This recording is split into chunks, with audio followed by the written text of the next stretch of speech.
everyone. My name is Erin Morgan. I am here with Insight Media Group, and I am just super excited to be here with two wonderful ladies from Doneger TOBE in New York City. We just watched your fantastic presentation on the show stage here at Vision Expo in Orlando.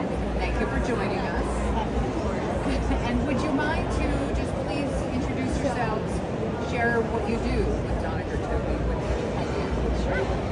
My name is Leslie Guys. I'm the Executive Vice President of Doneger TOBE, which is a merchandising, consultant, and trend color forecasting business. We work with brands and retailers in understanding what the consumer's interested in, the creative direction that we're seeing coming in, and the pace at which it's coming in, and then focused on how they present and develop their product for the consumer that they're going after. And I am Maggie Musco, and work with Leslie on our creative team as creative owner.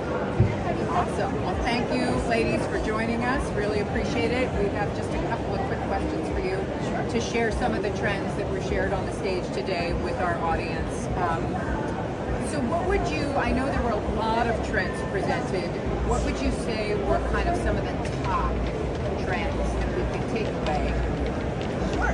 So we broke it down. We did the cadence of how we thought aesthetics were going to be rolling through 2026. And then we talked about where the consumer's mindset was and sort of the headspace of a consumer in terms of vision and eyewear and things that are related to that. But if I had to sort of encapsulate in three big buckets, I would say that there's a discussion that comes off of a classic bucket that has to do with personal style, rising up, customization, and making product your own, taking the classics and sort of giving them a twist, a resurgence of office wear that's either iconic or ironic depending on the demographic and where you are. So that is in ironic office wear. The tie is so great. That bucket of classicism. Classicism is always a long marching trend, and then different things happen within that bucket. So we're seeing a lot happen there. There's a lot there for the eyewear industry. It includes this return to bookishness and intellectualism. So there's reading glasses. There's a lot of return to handwork and needlework, which requires special eyewear.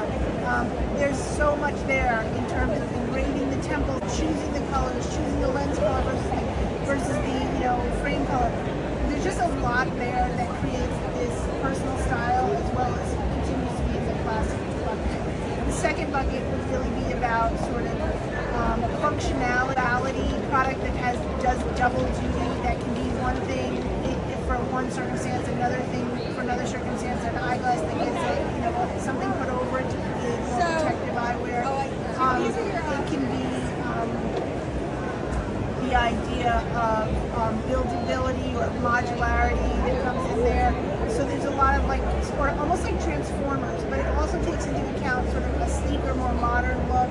So there's more modernist or futurist looking items in there, so that kind of covers that. And then there's a real discussion around chronic health in general right now, and in fashion and accessories and beauty and food, a lot of the discussion sort of around the social and sort of personal commitment to wellness and health has been there, and it's also been about sustainability and taking care of the earth. But now we're seeing a movement into the idea of what's actually touching us, what's going into our biggest organ, our skin. So there's a lot of discussion, conversation, innovation around the idea of how to keep the consumer healthy, but still getting products and things that they like. So I think that's an interesting conversation. It really is. It certainly relates to eyewear because it's sitting right on your face and on your skin. And then I think there's a little mini bucket under all of them. I think there should be a lot of attention paid to children's eyewear and the style of children's eyewear, and the fact that children have a very, very elevated aesthetic right now, and they want things that look cool. Some kids are just wearing clear lenses just to look, to style themselves in a certain way. So I think there's a children's version of all of those big buckets. I love that. It's very cool. So, and that, those are really great kind of targeted trends. You guys covered a lot, but it seems like like those kind of really are the key ones, and they're woven through a lot of the other trends you talked about.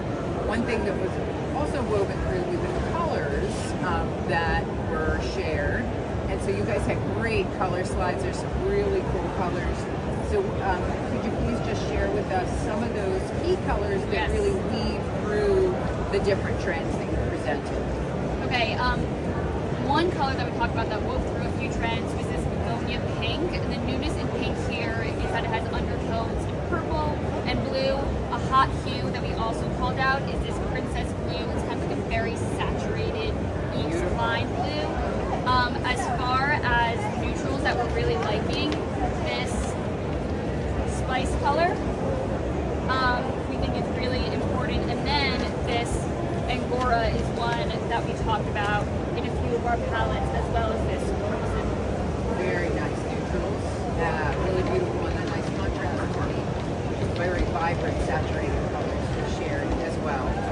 So, all right. Well, of course, I have to ask the question of what would you say is your favorite eyewear trend or trends right now? Because you shared a lot of slides of eyewear. There were some really cool things about it. There's a lot going on out there. I mean, a lot of times they're very high level, so it's very experimental and it's very artistic. I am strictly in the classic bucket a lot of the time, so I like anything classic with a twist or sort of retro, but not retro, like retro to a very classic, iconic moment. So like these with iconic influences. I like a lot of color. I'm very, I'm bullish on colored lenses, bulbous lens frames, anything like that. I don't have the face for all the frames I would like to wear, but there are a lot out there. And then I really love sort of the influence of like active frames, like sporting type of things, like the ski goggle or like those. I don't know. So in one of the pictures we had a motocross guy that had the those were motocross so goggle. cool. I love that like buggy up thing. Yes. I also really, so a lot of these things play into my interest in like I like the unusual stuff. Yeah. So that works for me. And I think there's a lot out there. There is a lot out there. What you shared, and certainly there's a ton here at the show. Anything you wanted to add? I'm very eyewear? into vintage eyewear. I like kind of that one of a kind piece. I like the sourcing of it, and then I also like those very small, kind of nerdy, geeky spectacles for my tie. Like I just want a little tiny.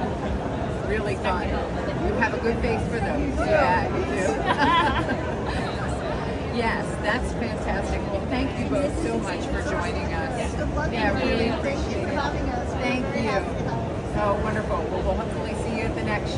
Yes. Yes. Yeah, thank you very much. Thank And you. thank you all for joining us, and we'll see you again soon.